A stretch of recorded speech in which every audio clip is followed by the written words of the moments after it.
Hello friends and welcome to forex Veda. जैसा कि हमने अपना लास्ट वीडियो बनाया था उसमें मैंने आपको दो कॉन्सिक्वेंसेस दिए थे नॉन फार्म दिन के दोपहर को कि मार्केट या तो 18-20 से सीधा थोड़ा सा ऊपर जाके नीचे टूटेगा या तो मार्केट 8 या 9 तक जाएगा एंड उसके बाद $20 की स्पाइक ऊपर फेंकेगा 29-30 तक एंड उसके बाद या ऊपर चला जाएगा या नीचे चला जाएगा। मोस्ट प्रोबेबली वहाँ पे एक स्ट्रॉन्ग सेलिंग एरिया था तो मार्केट को नीचे आना था और मार्केट ने फ्राइडे को अच्छी खासी सेलिंग दिखाई है।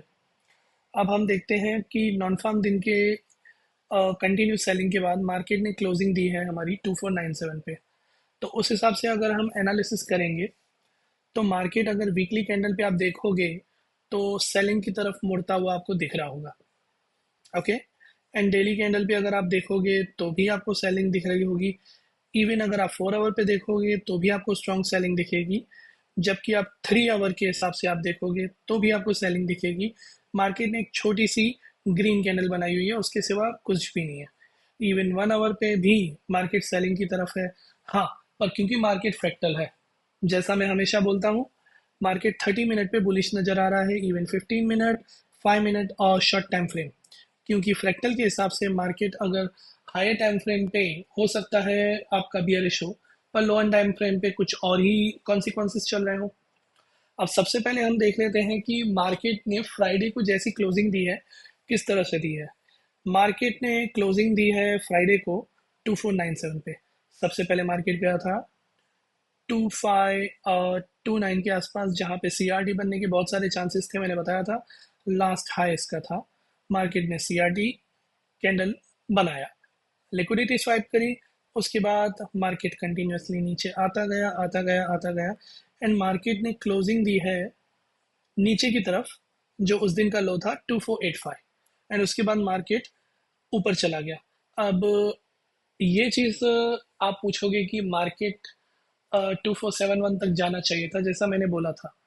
मैं भी वही सोच रहा था कि मार्केट 2471 पर जाना चाहिए था, पर इसका इकलौता रीज़न हुआ है क्योंकि जैसा कि आपको पता है, हमारे क्रिप्टो करेंसीज में बिटकॉइन को हम मदर करेंसी बोलते हैं और उसके सिवा बाकी जितनी भी करेंसीज हैं वो उसके आधार पे ही मूवमेंट होता है। जैसे बिटकॉइन अगर बढ़ गया तो सारे आल्ट कॉइन और छोटे छोटे कॉइन सारे बढ़ जाते हैं।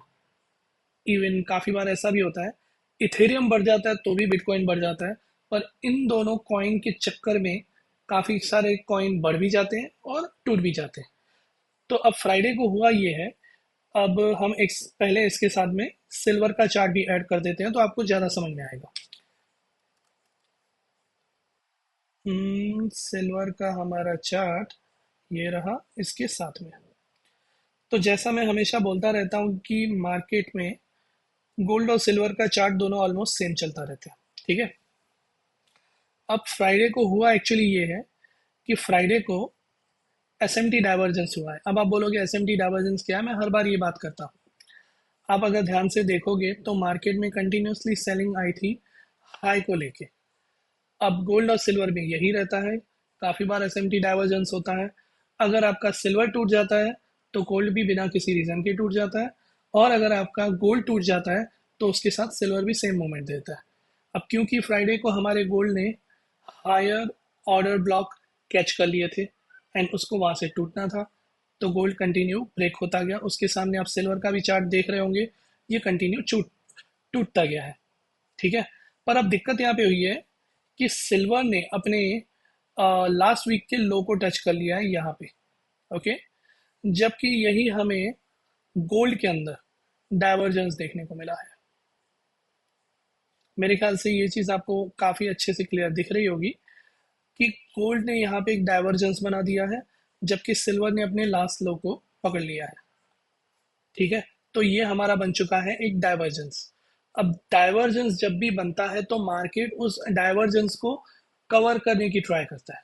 आप देखोगे जनरली, अगर मैं गोल्ड और सिल्वर के चार्ट को कंप्लीटली अगर नेविगेट करता हूँ तो हर एक चीज़ ऑलमोस्ट सेम होती हुई चार्ट के अंदर आपको नज़र आएगी कि चार्ट का जो पैटर्न है वो कम्प्लीटली सेम बनता है।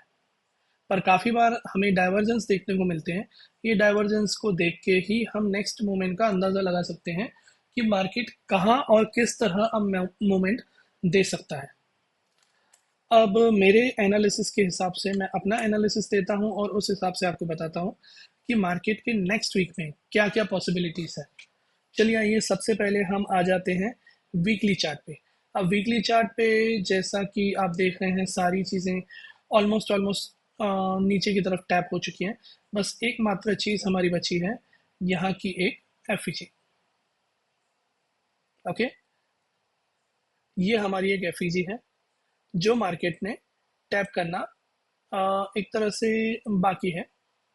ठीक है, अब ये एफईजी हमारी स्टार्ट होती है बेसिकली 58 से लेके 71 तक। अब मार्केट सॉरी 73 तक। तो मार्केट ऑलरेडी 73 पे 71 पे दो बार टैप कर चुका है। अब पॉसिबल चांसेस ये हैं कि मार्केट ने क्योंकि एसएमटी डाइवर्जेंस किया है, तो उसके बाद मार्केट एक बार पॉसिबल चांसेस हैं 58 तक के भी ऑर्डर लेने आ सकता है नेक्स्ट वीक में।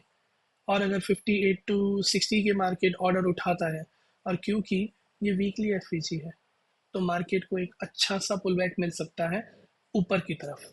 ठीक है, अब हम डेली चार्ट में आते हैं। डेली चार्ट में आपको दिख रहा है मार्केट बियरिश है।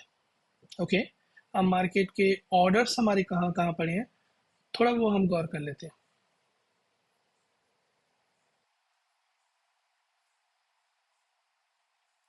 अगर एक घंटे के हिसाब से हम देखें मार्केट को, तो मार्केट के लिए एक सबसे बड़ा हर्डल है हमारा एरिया 2407 से लेके 2409, जो है हमारा पहले ऑर्डर ब्लॉक का काम कर रहा था, पर क्योंकि मार्केट ने उसको तोड़ दिया, तो अब ये ब्रेकर ब्लॉक का काम करेगा। एक तो रहा ये एरिया। अब इसको अगर आप थोड़ा ऊपर खींच लोगे, तो यहाँ तक का एरिया हमारा ब्रेकर ब्लॉक का काम करेगा।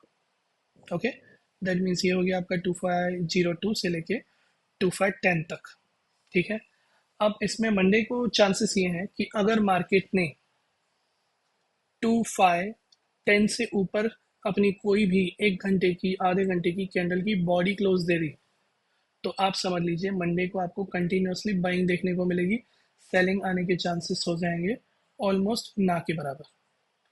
पर अगर मंडे को मार्केट सिर्फ यहाँ की लिक्विडिटी स्वीप करता है इस ब्रेकर ब्लॉक की, क्योंकि यहाँ पे हमें काफ़ी सारी लिक्विडिटी देखने को मिल रही है। ठीक है, लिक्विडिटी मार्केट के अंदर आप बोल सकते हो मार्केट का फ्यूल होता है, जो मार्केट को चलाने के लिए काम आता है। सेल साइड लिक्विडिटी होती है जो मार्केट को ऊपर फेंकती है, और बाय साइड लिक्विडिटी होती है जो मार्केट को नीचे फेंकती है। तो यहाँ पे हमारी सेल साइड और बाय साइड दोनों लिक्विडिटी पड़ी हुई है। अब पॉसिबल चांसेस है मार्केट ये ब्रेकर ब्लॉक को सपोर्ट करके ऊपर चला जाए, और पॉसिबल चांसेस है मार्केट इस ब्रेकर ब्लॉक को रिस्पेक्ट करके नीचे आ जाए। अब नीचे अगर मार्केट आता है तो इसके क्या क्या चांसेस हैं हम वो देख लेते हैं। अब हम उठा लेते हैं अपना पाथ। ठीक है, मंडे को जिस तरह मुझे लग रहा है मार्केट के मोमेंट, मार्केट अभी खड़ा है 2497 पे। सबसे पहले मार्केट यहाँ से जाएगा आपके 2506 या 7 तक मैक्सिमम। ये मेरा मैक्सिमम पॉइंट है, यहाँ तक जाएगा। उसके बाद मार्केट आएगा नीचे 2585 से सी आर टी बनाएगा। अब 2585 से क्योंकि सी आर टी बनना है, तो उसके नज़दीक एक और सी आर टी बनने के चांसेस है 2481 पे। सॉरी मेरी गलती होगी बोलने में, 2485 से नीचे 2481 पे भी मार्केट सीआरटी बना सकता है। तो पॉसिबल चांसेस है मार्केट सबसे पहले 2485 पे एक सीआरटी बनाएगा। उसके बाद मार्केट जाएगा ऑलमोस्ट सीआरटी के हिसाब से ऊपर, तो वो बनता है हमारा 2497 2499। ओके, उसके बाद मार्केट फिर से नीचे आएगा। मार्केट का 2481 पे एक और सीआरटी मॉडल बनेगा। मार्केट वो 2481 को डन करके रूल के हिसाब से जाएगा ऊपर, और वो आपको क्लोजिंग ऊपर की देगा 2489 की। उसके बाद मार्केट और नीचे जाएगा, और लास्ट हमारी जो लिक्विडिटी थी 71 की सीआरटी की, वो डन करेगा। अब क्योंकि 71 पे लिक्विडिटी काफ़ी सारी है, 90% चांसेस यही बोलते हैं कि मार्केट इसको डन करके ऊपर चला जाए। पर एक और पॉसिबिलिटी मैं इसके अंदर ऐड कर लेता हूँ कि सपोज की बात मार्केट की यहाँ पे काफ़ी सारी लिक्विडिटी ग्रैब करने के बाद अब मार्केट जाएगा एवरेज एवरेज हमारा 84 85 तक। फिर उसके बाद मार्केट थोड़ा और नीचे उतरता है क्योंकि मार्केट को ऊपर का heavy resistance, heavy order block तोड़ने में उसको ज़्यादा फ्यूल चाहिए, तो मार्केट को जाना होगा ज़्यादा नीचे। एवरेज एवरेज आप समझ लीजिए, मैंने 58 बोला है, आप 60 समझ लीजिए, 60 तक आके मार्केट वहाँ के टोटल ऑर्डर ब्लॉक पकड़ के फिर स्लोली मार्केट ऊपर की तरफ रैली करता हुआ आपको दिखेगा। और नेक्स्ट आपको जो हाई है मार्केट का वो 18 सितंबर से पहले दिखने को मिल जाएगा। ठीक है, ये तो हो गए हमारे पहले कॉन्सिक्वेंसेस, जो ये हमारा पहला मोमेंट था। अब सेकंड मोमेंट क्या हो सकता है वो हम देख लेते हैं। सेकंड मोमेंट हमारा हो सकता है कि मार्केट जहां खड़ा है, सबसे पहले मार्केट जाएगा नीचे, और जो मार्केट ने फ्राइडे का लो है उसका सीआरटी मॉडल बनाएगा। ओके, सीआरटी मॉडल बनाने के बाद मार्केट कंटिन्यू जाएगा ऊपर आपका 2500 तक। 2500 से वापस ये थोड़ा सा नीचे आएगा रिटेस्ट करने 95 के आसपास। उसके बाद मार्केट ऊपर जाएगा, एवरेज एवरेज आपको क्लोजिंग दे देगा 2510 2511 के आसपास, जहाँ पे इसका ब्रेकर ब्लॉक है। उसके बाद क्योंकि ब्रेकर ब्लॉक है, इसको रिटेस्ट करने के लिए हल्का से नीचे आना पड़ेगा 2505-6 तक, ज़्यादा नहीं। 2505-6 तक आने के बाद मार्केट जाएगा कंटिन्यूसली ऊपर, पर वहाँ पे मार्केट को एक और हर्डल है 2518 से 2520 तक, एक और ब्रेकर ब्लॉक है जहाँ पे मार्केट अटकने के चांसेस बहुत ज़्यादा है। चलिए ठीक है, मार्केट यहाँ पे अटका, उसके बाद मार्केट वापस आया रिटेस्ट करने 14-15 तक, जो उसका एक सपोर्ट जोन है और बाइंग ऑर्डर ब्लॉक वहाँ पे ले सकता है। उसके बाद मार्केट ऊपर जाएगा। अब ऊपर इसको रोकने वाला ज़्यादा कोई नहीं है। लास्ट उस दिन का हाई, जो हम बोल सकते हैं फ्राइडे का हाई, मार्केट उस हाई को लेके इस बार इतना ज़्यादा मोमेंट तो नहीं देगा, पर अगर लास्ट हाई को मार्केट ने लिया तो मार्केट मैक्सिमम समझ लीजिए अगर 30 से नीचे टूटता है तो इस बार आपको टूटता हुआ नजर आएगा मैक्सिमम 15-16 तक। और 15-16 के बाद, 15-16 भी शायद मैं ज़्यादा बोल रहा हूँ, 20 तक ही टूटेगा, उससे ज़्यादा नहीं। 15-16 के बाद सारे ऑर्डर डन करने के बाद मार्केट आपको हाई बनाता हुआ दिख जाएगा। तो ये दो पॉसिबिलिटीज़ हैं मंडे की।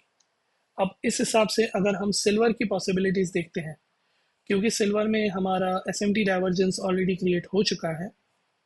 ठीक है, तो अगर हम गोल्ड को देखते हैं कि गोल्ड कंटिन्यू हमारा नीचे जाता है, ऊपर जाके नीचे जाता है, तो पॉसिबल चांसेस हमारे ये हैं कि सिल्वर आपको 27.300 के लेवल को आपको टच करता हुआ दिख सकता है, जो लेवल आपका है यहाँ पे। ठीक है, ये लेवल को टच करता हुआ दिख सकता है। अगर मार्केट यहाँ पे आया तो मार्केट ऊपर की तरफ अच्छा शूटअप कर सकता है, और अगर मार्केट ने रिकवरी ले ली तो ऑब्वियस सी बात है सिल्वर भी आपका ऊपर की तरफ शूटअप कर देगा।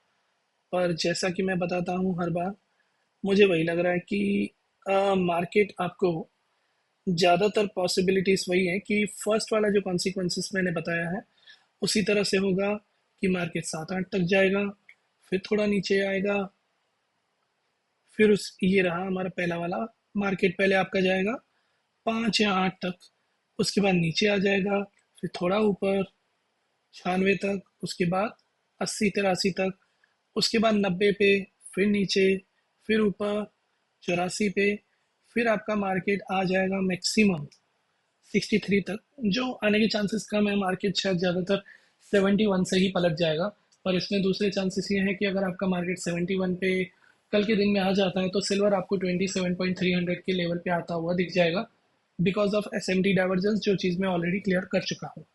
अब हम, ये तो रहा हमारा टेक्निकल फीडबैक। ठीक है, अब हम देखते हैं कि दुनिया में क्या सारी चीज़ें चल रही है। अब जैसे कि हम देख सकते हैं कि नेक्स्ट वीक हमारे गोल्ड के लिए न्यूज़, मंडे को कोई न्यूज़ नहीं है। दैट मीन्स मंडे को आपको मूवमेंट मिलेगा $35 to $40 ओवरऑल सिंगल साइड। उसके सिवा ट्यूसडे को गोल्ड के लिए कोई भी न्यूज़ नहीं है, तो आपको गोल्ड की ट्यूसडे को भी कोई न्यूज़ देखने को नहीं मिलेगी ज़्यादा। तो उस दिन भी सेम मूवमेंट रहेगा। पर शाम को 7:30 बजे एफओएमसी के मेंबर की स्पीक है। तो ये चीज़ आप याद रखिए, जब भी एफओएमसी की मीटिंग या किसी भी मेंबर की स्पीक रहती है, तो उस टाइम पे गोल्ड की आपको एक बुलिश कैंडल बनती हुई दिख जाएगी। उसके सिवा वेडनेसडे को एक बहुत बड़ा न्यूज़ है, कोर सीपीआई, सीपीआईएमएम, सीपीआई वाईवाई। तो ये न्यूज़ जब भी होता है, इसका मोमेंट सेम रहता है नॉन फार्म की तरह। फर्क ये रहता है कि नॉन फार्म आपके दोनों साइड की लिक्विडिटी को डन करके एक साइड मोमेंट देता है, पर कोर सीपीआई आपको सिंगल साइड लंबी कैंडल देता है। तो आपको अगर पकड़ना हो तो सिंगल साइड वो ट्रेड आप पकड़ सकते हो, काफ़ी अच्छा प्रॉफिट मिल सकता है, $20, दैट मीन्स नियर अबाउट 200 पिप्स। उसके बाद आ गया हमारा थर्सडे। थर्सडे को भी हमारा course PPI, PPI MM, unemployment claims, ये वाले कुछ न्यूज़ हैं। इनका भी मूवमेंट रहता है, एवरेज आप समझ सकते हो $10 से $15 तक, मतलब 100 से 150 पिप एक ही शॉट में।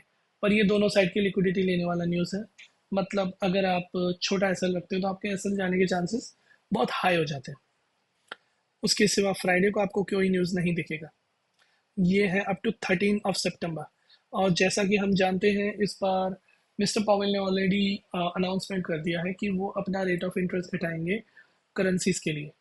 तो शायद आपको गोल्ड अच्छा खासा ऊपर शूटअप करता हुआ दिख जाएगा। एंड वो हमारा न्यूज़ रहेगा 18 सितंबर को। तो ज़्यादातर उम्मीद यही है कि 18 सितंबर से पहले आपको गोल्ड काफ़ी ऊपर शूटअप करता हुआ दिख जाएगा। ठीक है, तो ये हमारा व्यू है मार्केट का 9 सितंबर से ड्यूरिंग दिस वीक का। अब इसमें अगर ज़्यादा चेंजेस होते हैं तो इन बिटवीन मैं एक और वीडियो बना लूँगा आप लोगों के लिए। और आपको मेरा वीडियो कैसा लगता है, हेल्पफुल है या नहीं, प्लीज़ मुझे एक बार कमेंट में आप बता दीजिए। और आपको इसके सिवा किस तरह के और कंटेंट चाहिए, आप मुझे सजेस्ट कर सकते हैं। यहाँ तक वीडियो देखने के लिए बहुत बहुत धन्यवाद। Thank you very much.